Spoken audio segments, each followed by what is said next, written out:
Bom, gente, na última aula a gente estava falando sobre a especificação de atuadores pneumáticos. E essa sequência de cálculo que a gente aplica aqui para cilindros pneumáticos é exatamente a mesma para cilindros hidráulicos. É óbvio que a escala, né, o range de forças disponíveis, forças que eu consigo com o cilindro hidráulico é bem maior, mas o conceito é o mesmo. E tem outros cálculos que nós vamos ver na hidráulica que se aplicam para a pneumática. Por exemplo, na hidráulica, nós vamos estudar sobre o CV, que é o coeficiente de vazão das válvulas, e a metodologia de cálculo, de especificação é a mesma, tanto para a hidráulica quanto para a pneumática. Da mesma forma, velocidade, calcular a velocidade de avanço de cilindros, isso vale tanto para a hidráulica quanto para a pneumática. Mas a gente vai, a minha intenção é hoje ainda a gente começar a falar de hidráulica, tá? Mas aí, rapidamente, o que a gente falou na última aula? A gente viu que existem, na hora de calcular a força de atuação do cilindro, existem dois tipos de força. Uma é a força teórica. A força teórica é igual à pressão vezes área, né? É o princípio de Pascal. E a força, na verdade, e a força de avanço real, ela leva em consideração atritos, né? Então, eu preciso levar em consideração o atrito da haste, dos mancais do cilindro, né? Ou seja, da haste com o mancal dianteiro e do êmbolo com a camisa, né? Ou seja, o atrito interno do cilindro do êmbolo com a camisa, né? Então, o coeficiente de atrito leva em consideração o atrito interno do cilindro e mais o atrito da carga, né? Porque a carga ela vai ser deslocada e em muitos casos se aplica atrito. A não ser que eu esteja, por exemplo, elevando uma carga que tá suspensa, né, que ela está fixa direto na haste, aí não tem atrito da carga. Mas, e determinar coeficiente de atrito é complicado. A forma mais exata de determinar o coeficiente é em laboratório. É a única forma de determinar coeficiente de atrito. Você monta a interface, a interferência entre as duas superfícies e mede. Sendo assim, na prática, é praticamente inviável aplicar isso. O que a gente faz na prática é lançar mão de tabelas. E tabela, na maioria dos casos, tem uma margem de erro considerável, né? Então, por isso que é considerado de fator de correção. Então, o que a gente vai aplicar na hora de especificar o cilindro é justamente isso, é o fator de correção. Bom, então o conceito é o seguinte: a gente calcula a força teórica e multiplica por um fator de correção que é dado na tabela abaixo. De acordo com a velocidade e o tipo de deslocamento da carga, a gente vai aplicar um ou outro fator de correção, tá? E como que seria isso na prática, né? Deixa eu voltar aqui. Na prática, basicamente, é o seguinte: eu considero 5 possibilidades. Eu tenho situações em que a carga, por exemplo, ela é deslocada em velocidade lenta e ela é aplicada só no final do curso. Então, um exemplo que é a operação de reabilitagem. Aqui tem um fator de correção de 1,25. E bem assim, né? Situações em que a velocidade é lenta, a velocidade é rápida, a carga é aplicada somente no fim do curso, a carga é aplicada em todo o percurso. Então, é justamente isso. Então, eu tenho um fator de correção variando de 1,25 até 1,5.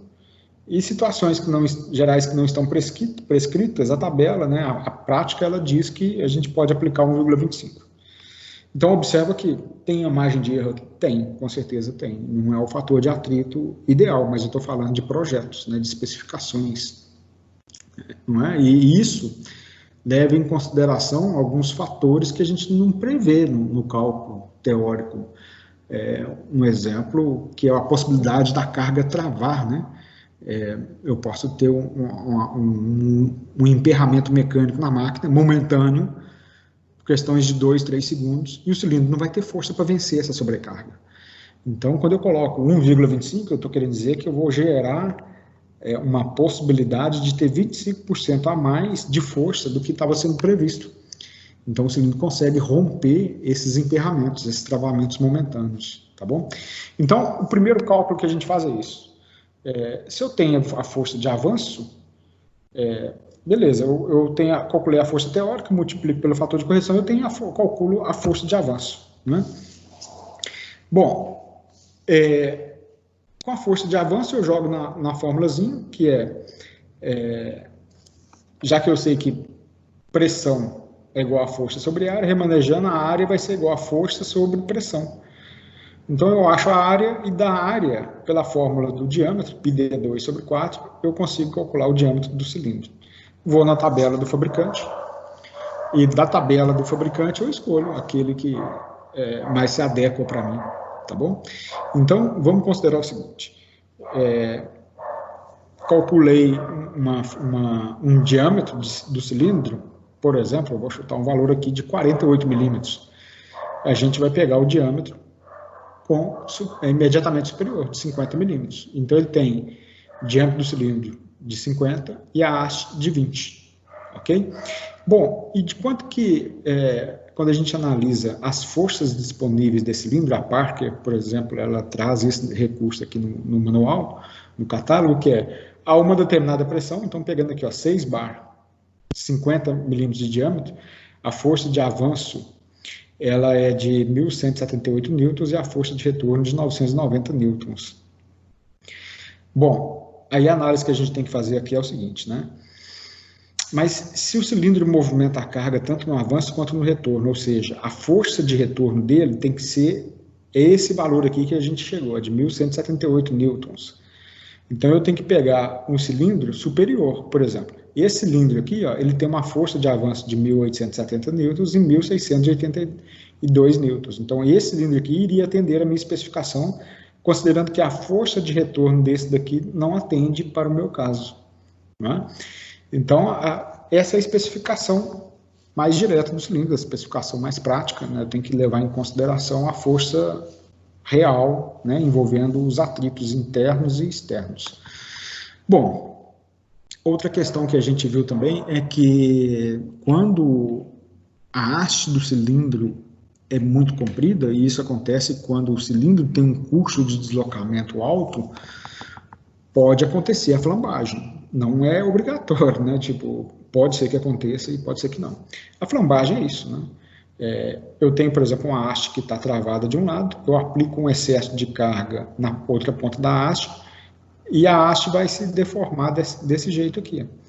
Então, é uma deformação quando a gente aplica cargas transversais no eixo, né? Ou no nosso caso, na haste. Bom, então eu preciso quando eu especifico o cilindro, eu preciso de ter certeza que ele é capaz de suportar a força de flambagem, né? Desculpa, a solicitação de flambagem.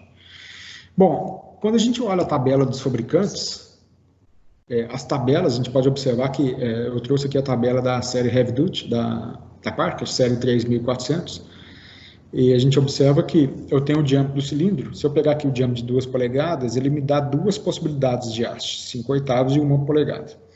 Isso porque eu posso fazer um cálculo e verificar que a haste de 5/8 ela vai flambar. Então, ao invés de escolher o cilindro com diâmetro de 2 polegadas e 5/8 de haste, eu vou pegar 2 polegadas e 1 polegada de haste, né? Então, ele me dá dois diâmetros para reduzir a possibilidade de flambagem, tá bom?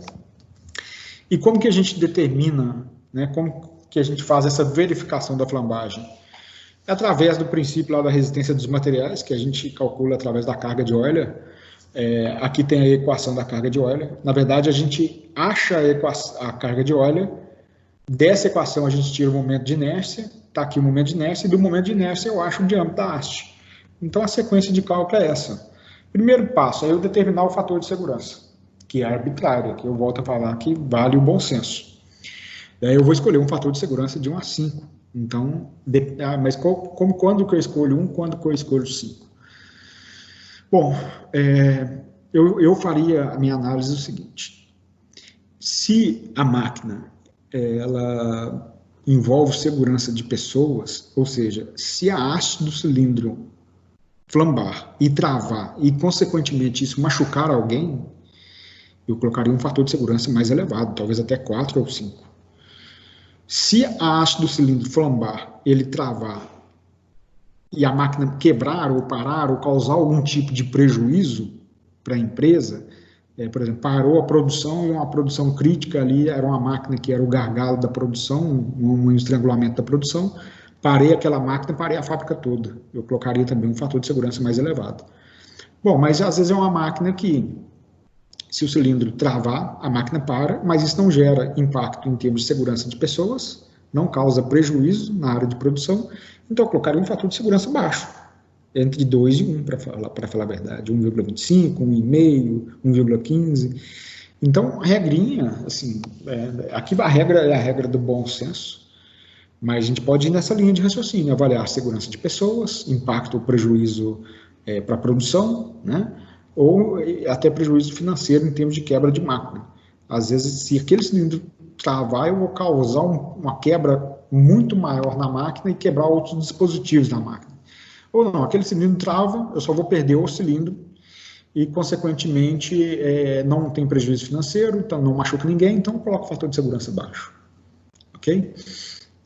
Eu acho que essa análise do fator de segurança vale para as outras áreas também da engenharia, quando o fator de segurança ele não é normalizado, né? Normatizado, desculpa, não tem norma que rege o fator de segurança.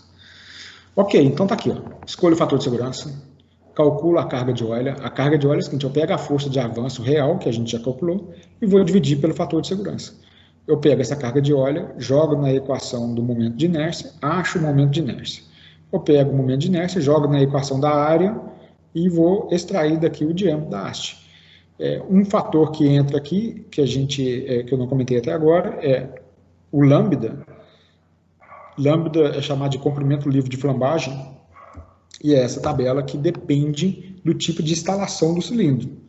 Na última aula eu passei caso a caso, eu não vou passar de novo aqui agora, mas a gente vai resolver o exercício e a gente vai acabar revisitando essa tabela aqui. Bom, então essa foi uma recapitulação do que a gente viu na última aula.